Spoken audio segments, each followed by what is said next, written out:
what they should be doing. And the first thing that I should say is, what are you the best at already? What skill set do you already have? And what are you most passionate about? Because the more passionate you are, the more dedicated you're going to be. Okay, skill set and dedication, that's what capabilities come down to. From those five, for me, it would be personal training. That would be where I would go.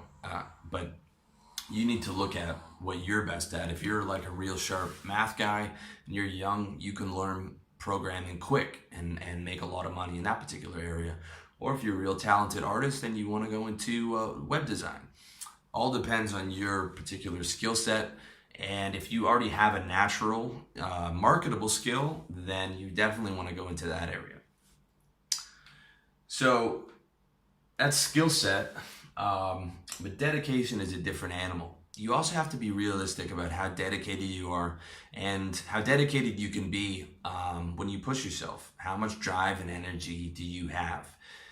You know, you need to be honest with yourself. If you want to be the next Elon Musk, you know, the guy who founded PayPal and now he's building cars and rocket ships and God knows what, you need to spend the rest of your adult life working 16-hour days. That guy works nonstop. All he does, he lives to work and he loves it and he has incredible energy and he's a machine.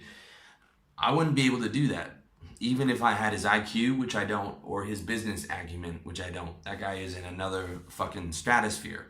And instead of trying to pretend like I have the dedication to do something like that, I just tip my hat to that guy and move on with what I'm capable of, which is doing this.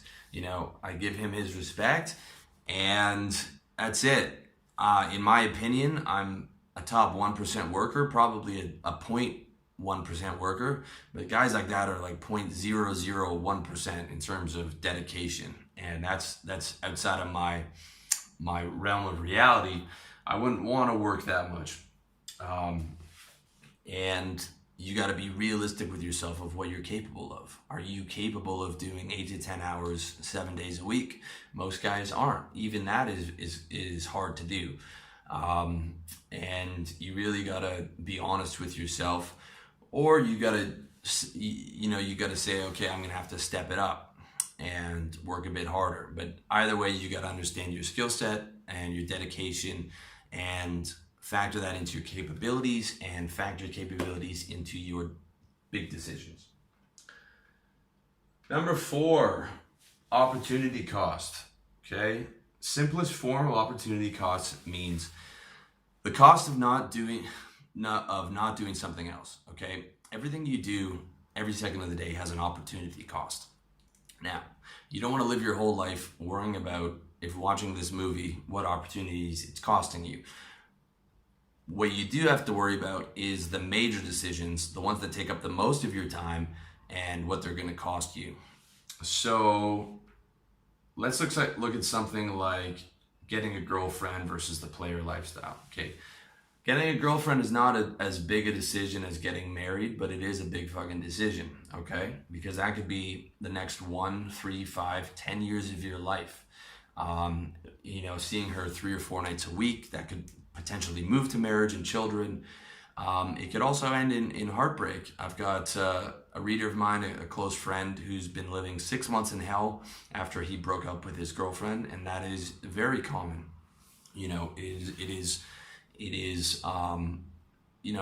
Having someone that you love is a beautiful thing, but there are big risks to that. Okay, do not think that getting involved with someone on a serious level is not a big decision. It is. So let's compare that to living the player lifestyle, which also takes up a lot of your time. What does monogamy cost you? It costs you sex with other women, thrill of the chase, a good chunk of your personal freedom.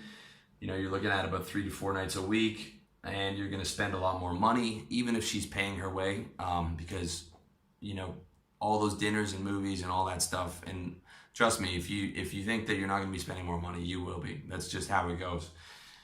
And finally, monogamy costs you if you're not experienced with women already, like you're a younger guy, monogamy costs you the ability to get good with girls, at least for the time period that you're in that monogamous relationship. So let's look at what the player lifestyle costs you. And the player lifestyle costs you, in my opinion, the big thing it costs you is the ability to bond with women on a deep level, okay? And I'm not talking about casual sex. You can have, non-monogamous relationships with girls where you've seen them once or twice a week and you guys hang out in bed all day and have sex and watch movies. And it's really nice. I spent a large part of my 20s doing that. But you never quite bond on the same level as you do with a monogamous relationship, because either consciously or subconsciously you're holding yourself back. If you guys follow my rules, you're only seeing her like once or twice a week, because you have to hold yourself back a little bit in those types of relationships. You're never going to give that girl 100% knowing that she's probably fucking some other guy. That, you can only really give yourself her 100% and really like bond on that deepest level when you know that you have that trust and that togetherness by just the two of you.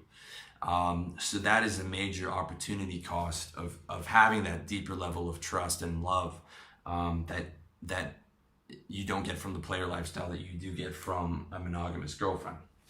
Okay, and now we're not doing a pros and cons. The pros and cons of monogamy versus girlfriend is a completely different video in itself, which is coming. But that's the opportunity cost. So either way, whatever your decision is, it's important for you to analyze the opportunity cost of everything you're doing. ROI, return on your investment. This is the fifth and final category, and we're going to look at return on your investment. For those of you guys who don't know, is what kind of a return you get on, usually it's how much money you get back out of the money you invested. But the way we're looking at it in your personal life is you're investing your time, money, possibly energy, and your return is going to be your personal happiness, because that's what we do everything for, okay?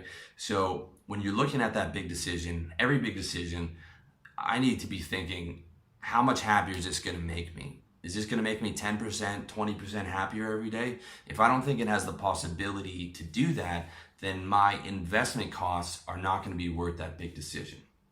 So I want to look at having children, okay? Having children is a huge decision.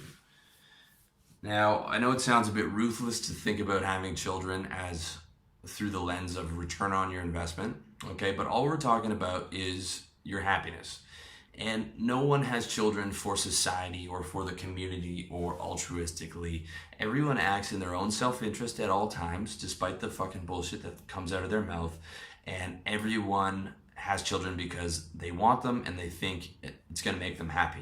Children do not ask to be born. They are born by people who want them, and people want them because they think that children are going to add value and happiness to their lives. So don't think it's evil to look through the lens of, logic at these decisions. To me, it's much more evil to just get someone pregnant and not think about it logically and have, a good chance of those kids coming into the world, financially unprepared and in a difficult situation.